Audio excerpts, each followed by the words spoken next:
Hello, hello! Magandang umaga sa lahat. It's me again.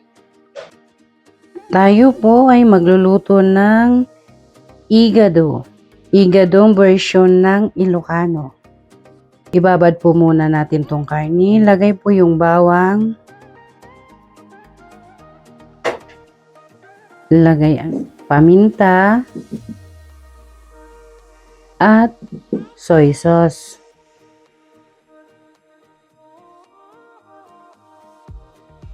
At ito po ay halu-haluin para mag-combine lahat ang ingredients.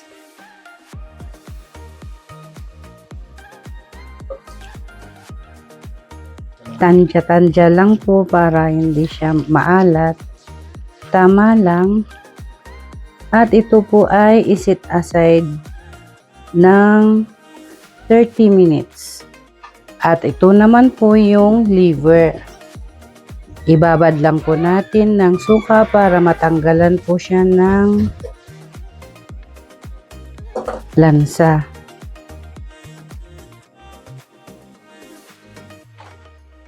Ihalo-halo po.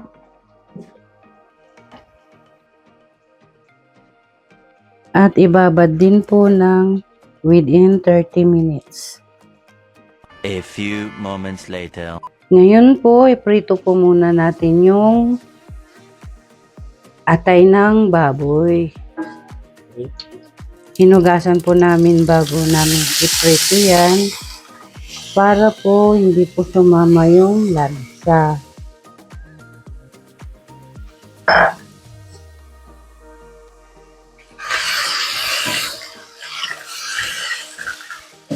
Kapag ganito na po yung consistent ng atay, ay i-set aside po muna natin para igisa naman po natin yung laman.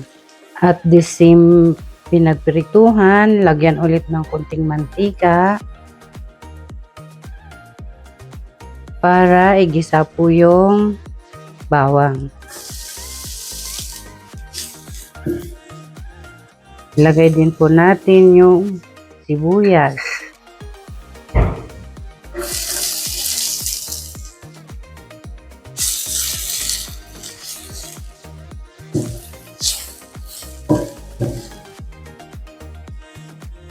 Isunod po natin yung karni ng baboy.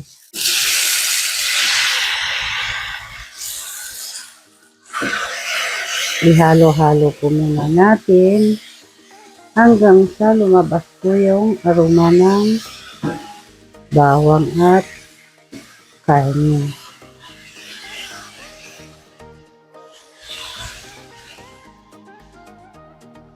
Takpan po muna natin para medyo maluto na po yung karne. Pag ito na po yung consistent niya, ilagay po natin yung aswete. Nasa inyo po yan kung gusto nyo yung powder o kaya yung dinidissolve.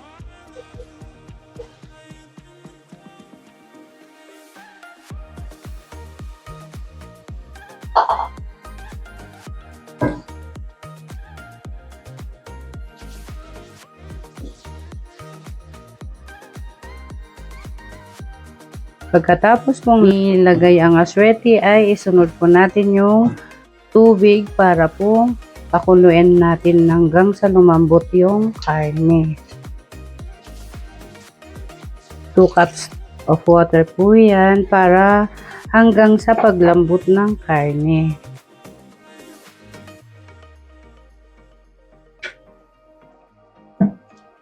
Pakuluin po natin within 30 minutes. Ganito na po yung consistent ng pinakuluan nating baboy. Ngayon, nilalagay po natin yung carrots.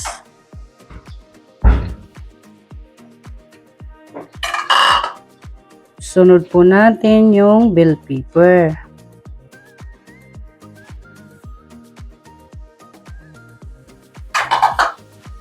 Green peas.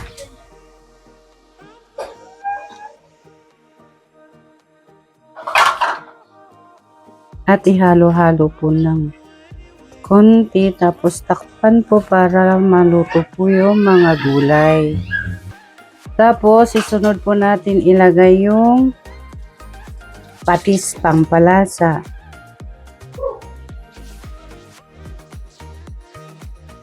Dalawang kutsara po ang nilagay natin para kayo po kung ano po yung taste nyo, dagdagan nyo na lang po. Halo-haluin hanggang sa mag-well combine lahat.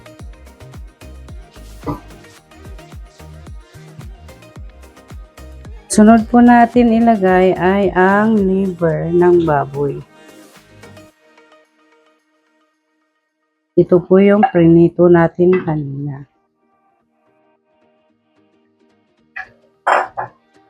Takpan po natin ng 1 minuto para mag-well combine lahat. Kinalabasan ng pork igado. Pwede na pong iserve ito.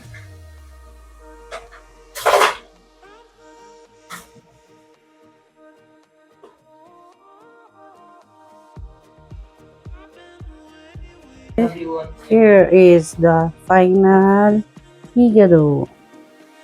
Thank you. Kung nagustuhan niyo yung video na ito, please like and share. Salamat. God bless everyone. Bye-bye.